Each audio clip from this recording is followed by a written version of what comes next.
مجھے ایک صاحب کہنے لگے کہ میرے ساتھ جاپان چلیے، تو میں نے کہا کہ میں یہاں کافی مصروف ہوں. تو انہوں نے مجھے کہا کہ آپ ذرا چل کے دیکھیے تو صحیح، آپ کو 29 سال ہو گئے ہیں تبلیغ کرتے ہوئے، سمجھاتے ہوئے، اور 40 برس آپ کے والد گرامی کو بھی ہو گئے، اور پھر اس کے بعد آگے بھی آپ کے مشائخ، اور اسی طرح آپ اب مبلغین تیار کر رہے ہیں، جمعہ میں بھی یہی خطبہ ہوتا ہے، اجتماعات میں بھی یہی گفتگو کرتے ہیں. تو آپ جو تبلیغ کر رہے ہیں اور لوگوں کو یہ بتا رہے ہیں، یہ کوئی میرا فلسفہ نہیں ہے تو میں آپ کو جس کا پابند بنانا چاہتا ہوں، یہ تمہارے رسول کی سنت ہے. جس پیارے سے تم ٹوٹ کے محبت کرتے، یہ اس کا طریقہ ہے کہ جھوٹ نہیں بولنا. کہا سمجھا سمجھا کے 29 سال جس قوم کو ہو گئے ہیں، آپ جاپان میں دیکھیے وہ کر رہے ہیں، اور نئی اقدار کو دریافت کرنے کے لیے آگے بڑھ رہے ہیں. یہ تو کر چکے ہیں، وہ کسی دغا نہیں کرتے، جھوٹ نہیں بولتے، کسی سے فراڈ نہیں کرتے. ان کو کسی مذہب نے نہیں یہ بتایا، ان کی ماں کی گود سے تربیت ملی کہ جھوٹ نہیں بولنا. اس کی ماں کی گود سے تربیت ملی کسی سے دھوکہ نہیں کرنا، کسی سے فراڈ نہیں کرنا. کیا ہماری مائیں جو حضور پر درود پڑھنا سکھاتی ہیں، یہ کیوں نہیں سکھاتی ہیں کہ کسی سے فراڈ نہیں کرنا ہے، کسی سے دھوکہ نہیں کرنا ہے؟ ہم کیا ممبر و محراب سے ساری زندگی اب اسی مشن پہ لگے رہیں گے کہ یہ نہیں کرنا، اور دنیا کو تسخیر کرنے کا خواب شرمندہ تعبیر رہ جائے گا؟ یار جب بچہ ہوتا ہے کچی کلاس کے اندر تو اس کو پورنے ڈال کے دیے جاتے ہیں، آپ کو اگر یاد ہو تو، اور اس کے اوپر وہ لفظ لکھتا ہے، اور وہ میٹرک تک چلا جائے ابھی تک پورنے ہی جو ہے اس کو ڈال کے دینے پڑے، تو پھر وہ کس طرح ماسٹر کرے گا؟ یار ابھی تک ہم سچ بولنے کے عادی نہیں ہوئے، پوری کائنات کے اندر محمد عربی کا دین کیسے پہنچائیں گے ہم کیسے پہنچائیں گے؟ دنیا کہاں سے کہاں چلی گئی اور ہم کہاں کھڑے ہیں؟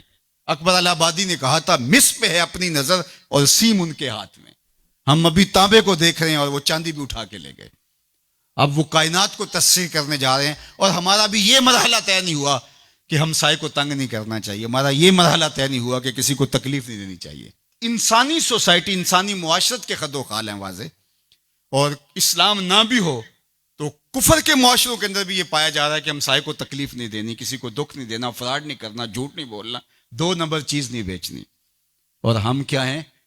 ہم تو دوائیوں کے اندر بھی ملاوٹ کر لیتے ہیں، اور مسلمان ہم ہیں جیسے ہم عاشق رسول ایسے زمانے میں کوئی نہیں. اور جو جان بچانے والی دوائیاں ہیں ان کے اندر بھی ہم ملاوٹ کرتے ہیں. ہمیں شرم آنی چاہیے. ہم کھڑے کہاں ہیں؟ دل مسلمان ہے تیرا نہ میرا، تو بھی نمازی میں بھی نمازی، پڑھے جائیں نمازیں، یہ ٹکرے ہیں اور کچھ نہیں ہے.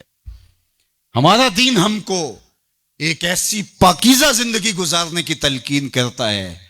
یار ہمارے سامنے حضور کا نقشہ ہو، ہمارے سامنے حضور کی تعلیمات ہوں، اتنا نور برس رہا ہو ان کی سیرت کے انوار کا، اور پھر بھی ہم اپنی زندگی جو ہے وہ درستی نہ کر پائیں، تو پھر کیا ساری زندگی ہم یہی کام کرتے رہیں گے؟ ساری زندگی یہی کہتے رہیں گے کہ جھوٹ نہیں بولنا، جھوٹ نہیں بولنا؟ کہتے رہیں گے ہم، اس سے انکار نہیں ہے، لیکن کائنات کو تسخیر کیسے کریں گے جب اس مرحلے سے نہیں نکلیں گے؟ تو میری آرزو یہ ہے کہ دیکھو، میں نے اپنی قبر میں جانا ہے، آپ نے اپنی لحد میں اترنا ہے. میں اور آپ اپنے آپ کو یہ مت سمجھیے کہ وہ سنورے گا تو معاشرہ ٹھیک ہوگا. معاشرہ ٹھیک ہو نہ ہو، مجھے ٹھیک ہونا ہے. مجھے اپنی زبان کو کبھی بھی جھوٹ کی بدبو سے متعفن نہیں ہونے دینا. مجھے کبھی بھی کسی کو اذیت نہیں دینا، چاہے وہ میرا ہمسایہ ہے یا میرا دشمن بھی کیوں نہ ہے. مجھے کسی کے لیے غلط نہیں سوچنا ہے، اور کسی کو نقصان پہنچانے کی منصوبہ بندی کی دور کی بات ہے، وسوسہ بھی آئے کسی کو نقصان پہنچانے کا تو اس کی بھی نفی کرنی ہے، کیونکہ میں اس آقا کا غلام ہوں جو رحمت للعالمین ہے. تو اس آقا کے لائے ہوئے نظام شریعت کو نافذ کرنے کے لیے ہمیں عملی قدم اٹھانا پڑے گا.